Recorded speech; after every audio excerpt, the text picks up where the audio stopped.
जय हिंद। इस वीडियो में हम लोग क्लास 10th मैथमेटिक्स चैप्टर 12 का एक्सरसाइज 12.3 में क्वेश्चन नंबर 15 और 16 का सॉल्यूशन देखेंगे, क्योंकि इस पूरे चैप्टर में जो है केवल 15 और 16 ही बचा हुआ है। इससे पहले हम पूरे क्वेश्चन को जो है चैप्टर 12 का सॉल्यूशन कर चुके हैं, तो बस 2 क्वेश्चन बचा है, तो देखते हैं।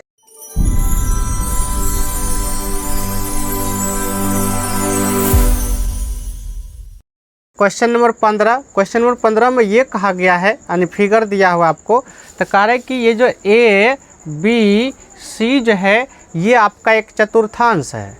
उसके बाद कहा गया है कि जिसका त्रिज्या 14 सेंटीमीटर है। फिर कह रहा है कि ये BC को व्यास मानकर एक अर्धवृत्त खींचा गया। ये आधा वृत्त है जो कि BC को व्यास मानकर खींचा गया है। तो उसके बाद इस भाग को रांग दिया गया है, तो कह रहा है कि छायांकित भाग का क्षेत्रफल ज्ञात करें। तो समस्या कहाँ आएगा? समस्या ये आएगा कि जब हम इस अर्धवृत्त का क्षेत्रफल निकालेंगे तो अर्धवृत्त का क्या होगा क्षेत्रफल, यानी πr² कर दो, अर्धवृत्त का होगा। लेकिन समस्या यही होगा कि जब इस अर्धवृत्त का क्षेत्रफल निकालेंगे तो उसका r पता ही नहीं है, क्योंकि कह रहे BC को व्यास मानकर खींचा है। तो इसका मतलब ये हुआ कि पहले हमको BC चाहिए। जब तक BC नहीं निकलेगा तो कोई उपाय नहीं है। अब BC निकालने के लिए क्या करेंगे?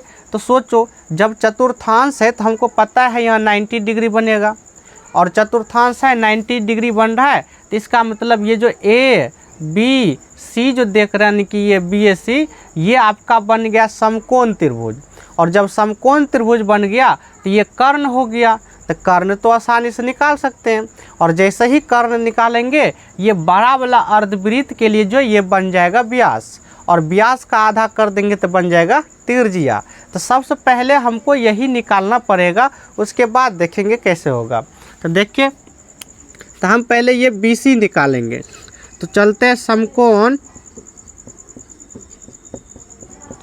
त्रिभुज BAC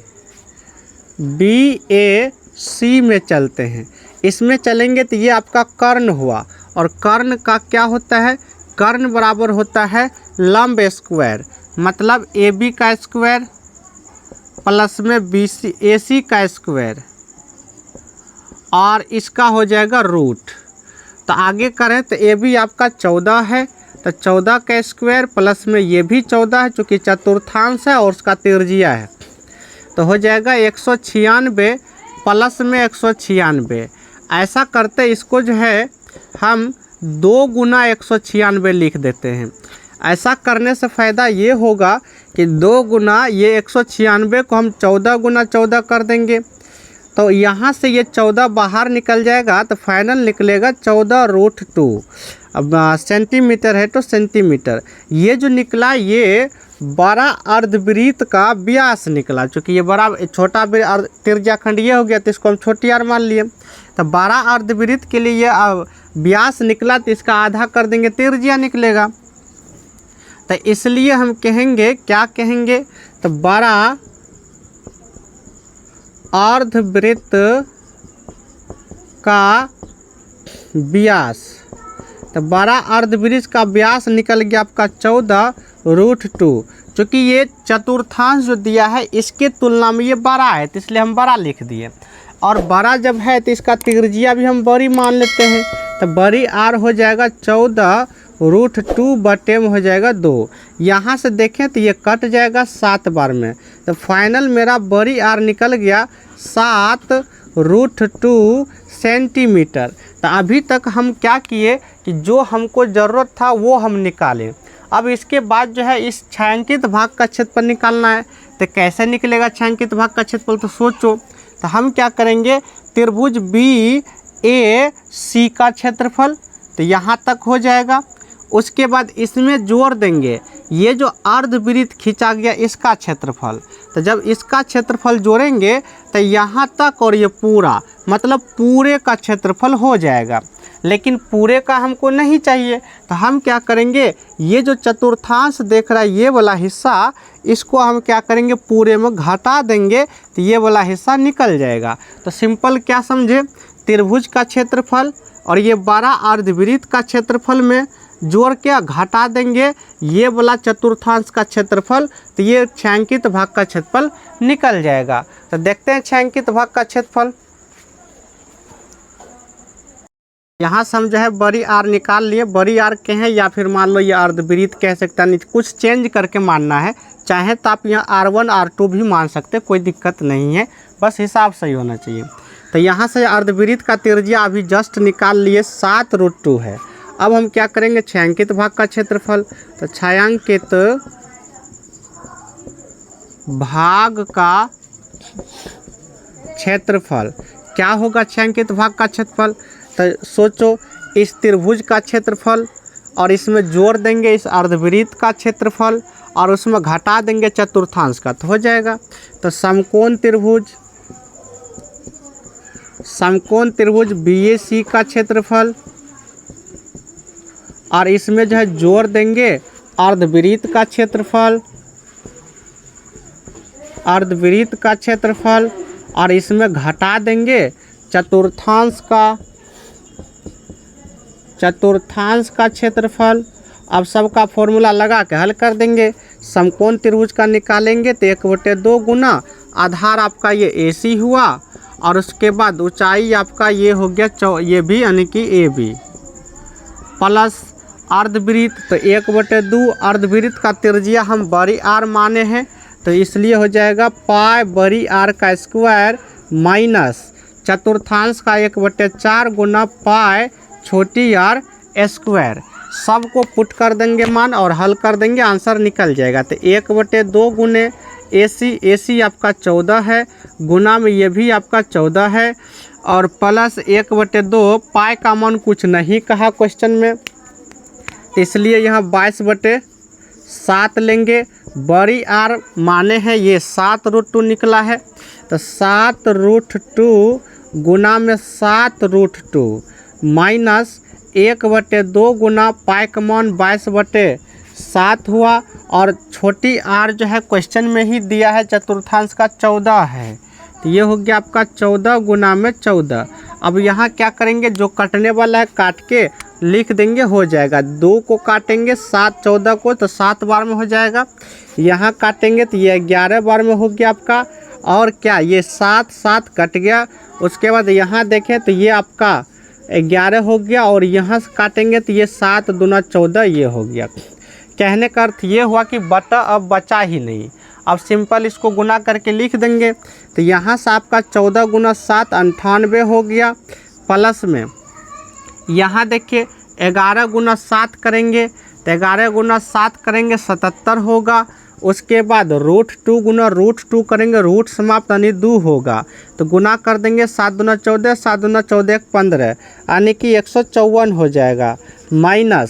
माइनस इधर देखिए, इधर देखेंगे तो ये देखिए 11 दूना हो गया 22 और 22 गुना आपको करना पड़ जाएगा कितना 14, तो 22 गुना 14 कर देंगे। तो देखिए 22 गुना 14, तो 14 दूना हो गया 28, 22 11 बार में इकट्ठा 7 दूना 14, तो 11 दूना 22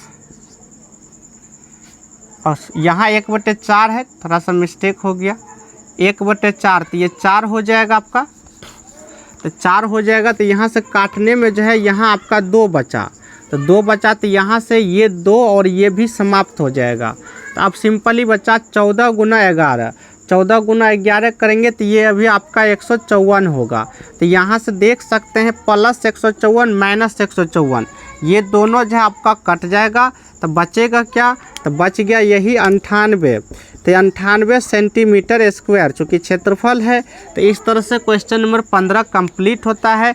इसमें हमसे कहा था छायांकित भाग का क्षेत्रफल, तो हमने क्या किया कि इस त्रिभुज का क्षेत्रफल जोड़ इस अर्धवृत्त का क्षेत्रफल, तो ये पूरा हो गया। इसमें घटा दिए इस चतुर्थांश का क्षेत्रफल। तो अर्धवृत्त में परेशानी था कि त्रिज्या नहीं मालूम था, तो पहले हम त्रिज्या निकाल लिए, उसके बाद ये लगा दिए और सबको जब मान पुट करके हल किए तो फाइनल आंसर निकल गया मेरा 98 सेंटीमीटर स्क्वायर। तो क्वेश्चन नंबर जो है 15 कंप्लीट होता है। अब देख लेते हैं क्वेश्चन नंबर 16। क्वेश्चन नंबर 16 और ये लास्ट है इस एक्सरसाइज का। 16 में आपका ये फिगर दिया है और इसमें क्या कहा गया कि ये जो देख रहे हैं ये वर्ग नहीं है, बल्कि ये 2 चतुर्थांश का जो बीच का जो हिस्सा है ये उभयनिष्ठ भाग है। यानी ये एक चतुर्थांश इधर से है, एक चतुर्थांश इधर से है और दोनों का त्रिज्या 8 सेंटीमीटर ही दिया है। उसके बाद कह रहा है कि इस उभयनिष्ठ भाग का जो है क्षेत्रफल बताइए। सोचो, उभयनिष्ठ का मतलब जो दोनों में है। और दूसर बात कि निकलेगा कैसे, तो अगर देख रहे हैं तो भाई ये 8 सेंटीमीटर 8 सेंटीमीटर 8 सेंटीमीटर 8 सेंटीमीटर चारों भुजा बराबर है। साथ ही साथ जब ये चतुर्थांश है तो ये 90 भी होगा। तो 90 है तो जिसका चारों भुजा बराबर हो और कोण 90 हो वो तो एक वर्ग बन जाता है। तो हम क्या करेंगे, इस चतुर्थांश का क्षेत्रफल जब निकालेंगे तो यहाँ तक का हिस्सा हो जाएगा, लेकिन जब ऊपर वाला चतुर्थांश का निकालेंगे तो फिर यहाँ तक का हिस्सा हो जाएगा। तो सोचो, ये बीच वाला हिस्सा आपका 2 बार आ चुका है। तो 2 बार आ चुका है तो एक बार एक्स्ट्रा हुआ और पूरे हम क्या करेंगे, इस वर्ग का क्षेत्रफल घटा देंगे। तो वो जो एक्स्ट्रा हुआ है ये बीच वाला हिस्सा वो बच जाएगा। तो सिंपली क्या करेंगे, क्योंकि दोनों चतुर्थांश का त्रिज्या सेम है तो हम क्या करेंगे, 2 गुना चतुर्थांश का क्षेत्रफल में घटा देंगे इस वर्गाकार भाग का क्षेत्रफल। अब हम ये देख लेते हैं कि उसमें हमको क्या क्या चाहिए। चतुर्थांश का निकालेंगे तो 1/4 गुना पाई r स्क्वायर, तो r तो पता है। अब ये वर्गाकार भाग का निकालेंगे तो वर्ग का क्षेत्रफल भुजा गुना भुजा, तो भुजा भी एक तरह से आपका यही हो गया r, तो ये भी पता है। तो हमको अलग से कुछ भी निकालने की ज़रूरत नहीं है, फॉर्मूला लगाते हैं। तो सिंपल देखिए, तो डिजाइन लिखा है क्वेश्चन में, तो डिजाइन भी लिख सकते हैं। डिजाइन का क्षेत्रफल, डिजाइन का क्षेत्रफल, नहीं तो छायांकित भाग भी लिख सकते हैं। तो क्या बोले, दोनों चतुर्थांश बराबरे है, इसलिए डायरेक्ट हम 2 गुना चतुर्थांश का क्षेत्रफल लिख देंगे, चतुर्थांश का क्षेत्रफल, और इसमें घटा देंगे वर्गाकार। चूँकि जब 2 गुना इसको लिए तो ये बीच वाला हिस्सा 2 बार आ गया, तो 2 बार आ गया तो पूरे को पूरे घटा देंगे तो एक बार जो एक्स्ट्रा हुआ वो बच जाएगा। तो हम यहाँ लिखेंगे वर्गाकार भाग का क्षेत्रफल। तो वर्ग का नाम नहीं है, चाहे तो आप नाम दे के भी यहाँ लिख सकते हैं। तो क्वेश्चन में नाम नहीं दिया तो हम भी डायरेक्ट लिख दिए। तो 2 गुना चतुर्थांश का होता है 1/4 गुना और पाई r स्क्वायर माइनस वर्गाकार का होता है भुजा गुना भुजा, भुजा गुना भुजा। इसमें सबका मान पुट करो, यहाँ से यहाँ काट सकते, ये 2 बार में कट गया। तो 1/2 गुना पाई का मान हो गया आपका 22/7, छोटी r, छोटी यानी कि r आपका दे दिया 8, तो 8 गुना हो गया 8 माइनस भुजा भी आपका 8 हुआ, तो 8 गुना हो गया 8। यहाँ से अगर देखें तो यहाँ से ये 11 बार में कट गया, अब नहीं कटने वाला है, नहीं कटने वाला है तो सिंपल इसको गुना करना पड़ेगा। तो 8 गुना 8, तो 8 गुना 8 64, 64 गुना 11 करना पड़ेगा। तो 64 गुना 11 करेंगे तो ये होगा, तो ये 4 6 4 10 6 1 7, 704 होगा। तो 704 बटे में हो गया 7 माइनस 8 हो गया 64। अब इसका एलसीएम ले लेते हैं, तो एलसीएम लेंगे तो एलसीएम लेंगे तो हो गया 7, तो ये हो गया 704 माइनस 7 बार गुना करेंगे तो 7 चौके 28, 7 पचे 35, 7 छक्के 42, 42 उसके बाद 2 44, तो ये हो जाएगा। यानी 7 चौके 28 बाकी 2, 7 चौके 42 2 44। अब इसको घटा के लिख दीजिए, आपका आंसर मिल जाएगा। तो 4 में से 8 गया, यानी कि 14 में से 8 गया, तो 8 6 14, यहाँ बचा 9, 9 में से 4 गया तो बचा 5, और यहाँ जो बचा आपका 6, 6 में से 4 घटा देंगे होगा 2, तो 256 बटे में हो गया आपका 7। चूँकि ये कटने वाला नहीं है, तो कटने वाला नहीं है तो आप इतना ही आंसर छोड़ सकते हैं। तो आंसर आपका हो गया 256 बटे में 7, और सेंटीमीटर है तो सेंटीमीटर स्क्वायर। तो चूँकि ये नहीं कटने वाला है तो इसलिए इतना छोड़ सकता है। अगर आंसर मान लीजिए दशमलव में तो भाग भी दे सकते हैं। तो ये जो है आपका फाइनल आंसर निकल गया। इसमें हमसे ये डिजाइन का क्षेत्रफल पूछा था, तो हमने क्या देखा कि ये चतुर्थांश का क्षेत्रफल करेंगे तो यहाँ तक आ जाएगा, ऊपर वाला चतुर्थांश का करें तो फिर यहाँ तक आ जाएगा, तो ये वाला हिस्सा डबल आ गया। तो डबल आ गया तो हम क्या किए, पूरे को पूरे घटा दिए, तो एक जो एक्स्ट्रा आया था वो बच जाएगा। तो वही हमने किया, 2 गुना चतुर्थांश का क्षेत्रफल वर्गाकार का घटा दिए और फाइनल पुट करके हल कर दिए, निकल गया 256/7 सेंटीमीटर स्क्वायर। तो क्वेश्चन नंबर 16 जो है ये भी कंप्लीट हुआ, और इस तरह से एक्सरसाइज जो है 12.1 भी कंप्लीट हुआ, 12.3 कंप्लीट हुआ। साथ ही साथ चैप्टर 12 का भी एंड हो रहा है और ये भी कंप्लीट हुआ। तो एक तरह से पूरा चैप्टर ये फिनिश हो गया है। तो अब जो है हम अगले चैप्टर को लेंगे, यानी कि चैप्टर 13 स्टार्ट करेंगे। और अगर इसके पहले वाला पार्ट जितना भी है, अगर उसको आपको देखना है तो मेरे चैनल पर जाइए, वहाँ प्लेलिस्ट बना रहता है और सब प्रत्येक चैप्टर वाइज प्लेलिस्ट है, तो वहाँ से आप विजिट करके जो है आप प्रत्येक वीडियो को देख सकते हैं क्या है। तो इसके अगला वीडियो हम अध्याय 13 शुरू करेंगे, तो मिलेंगे इसके नेक्स्ट वीडियो में। तब तक के लिए जय हिंद।